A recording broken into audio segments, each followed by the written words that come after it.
Mr. Burgundy, we're starting a 24-hour news channel. First of its kind, GNN. That is without a doubt the dumbest thing I've ever heard. Well, there was the initial decision a couple years ago to venture into these waters, but then it kind of went back and forth with the studio, and I guess a year and a half ago or so. Where did you find David when you finally decided to do it? David, where were you? Outside his door going, hey. Yeah. Surprised the crap out of me. Hold on. Oh, David, what are you doing here? You know where I was. Yeah. It was a Tuesday, so I was there to do the lawn. And he said, by the way, you might have to find someone for 3 months to take your job. Why did you take it from us? Brick? Brick is dead! No, Brick's alive. Brick is dead! Look at him! He's not He's dead. not dead, Brick. You're not dead. Brick, it's you. He's dead! No. For me, it happened pretty quickly before it was announced. In fact, I want to say I almost got the phone call of like, watch Conan tomorrow. It was that kind of thing. It happened. Like Will? Making the announcement. Will didn't phone me. An agent did. But Will. Creepy. Well, no, Will. And look, we are all friends. We've had many conversations over the years where Will has called us, and we have talked about it. The four of us, where it looked like there was a few times it might happen and then didn't. And when it happened this time, I think it just came. Everything kind of came together quickly. Was it the same experience for you? I mean, one Not at all. No. Will called me personally. Are you kidding me? 5 months before he called Paul. That and said, son of a bitch. Don't tell Paul, but we're going to do it. And we're looking to recast him.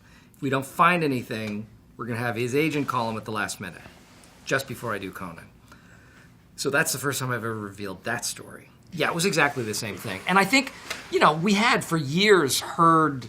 We'd been going back and forth, and is it going to happen? And it was going to be, we were talking about doing it as a Broadway musical at one point. Yeah, why didn't that happen? Because they had absolutely no interest at all in doing it. I mean, the studio. Broadway? Oh. No, Yeah. the studio, I don't know if Broadway would have embraced it either, but Paramount. We were all on board. You must be Linda Jackson. You must be Veronica. Yes, I am. It's a pleasure. This is a touching moment for me. Please, don't take this the wrong way, but if you touch Ron again, I will shoot you with a BB gun. Oh, you can talk big all you want, but guess what? This kitten's got claws. Don't mess with me, Linda, because this white thunder rolls deep and it rolls nasty. We didn't really rehearse. So we would get together in the rehearsal room and not rehearse. What do you do We then? would talk about stuff. Hang out. Everything that's been happening in the last few years. Talk about politics and current events and giggle and do bits. And then the next thing you know, we'd be like, well, that was a good rehearsal. And we'd laugh and we'd move on. So I don't think we ever rehearsed any scenes. At all. Let's see here. Global temperatures rise 0.5 degree. Alarm climate scientists. Boring. What if we show a porno instead of the news? Freddie? No, absolutely not. Freddie, come on. We're just brainstorming here. We're trying to figure out how to make the news less boring, and you act like we peed in your milkshake. I'm very curious about how you conceptualize jokes for this movie that seem to come out of nowhere. Specifically, fried bats, which just is wonderful. And I don't know how you get to that point. Any recollection on that one? It kind of goes like this. Where would we find Champ? Okay, he's off. Is he still in San Diego? Yeah, maybe. Oh, you know what? What if he owns a chain of chicken restaurants called Whammy? Whammy Chicken. Great. Oh, that's good. And then I think it's Adam McKay who's like, but I think, what if it's fried bats? Great. Okay? Good. It just kind of, I don't know. And where do you fit into this process, David? Do you end up coming to the table with ideas, or are you on the ride with these on the guys? ride. But I know on the day when we're going to be filming, you know that there's going to be plenty of opportunity for improvising. Because the script is amazing all the time. I've known these guys a very long time. And I tell you, during the filming of the first movie, when I found out we were going to improvise, I'm like, what are you talking about? No, this stuff's too good. What's already written is great, guys. Don't change it. It has to be this good. And then, but you end up, it informs the process in a different way that makes it probably so much richer. You are Brick. Touch yourself. I am Brick! Yes! I'm alive! Yes! Of course! We never, certainly when we were shooting the first one, we never expected it to have the kind of life that it's had, and certainly didn't think that we would come up with sayings that would find their way onto T-shirts and coffee mugs, and you know, those, the quotable factor didn't even cross our mind, and it didn't in this one either. I mean, we don't go into it thinking like, oh, I wonder if this will be a catchphrase. I mean, we don't even think about it at all.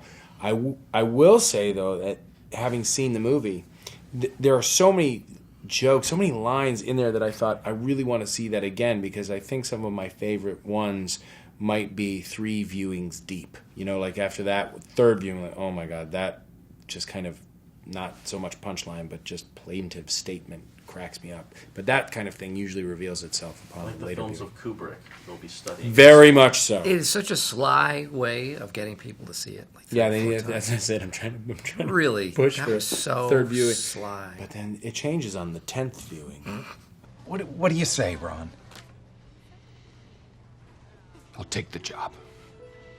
And I swear I'll be #1 again.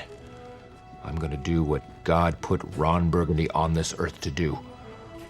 Have salon-quality hair and read the news. We've never had trepidation about anything we've done, so for better or for worse, we just Do you marched see ahead. a before midnight like third movie is this your before trilogy where you'll come back to it eventually? You never know. I mean, I don't think we ever thought we'd do the sequel, and we're obviously getting asked that a lot, which I think is a good sign. But I'll just say I wouldn't do it. I'm not yeah, going to. You're out. He's out. So that means they'll probably like, let's do it then. Which means I'm out. Oh. Well, he'll be at your door then. So if they do Right, one, but I've got work. It's probably just going to be with Brick and Brian Fantana.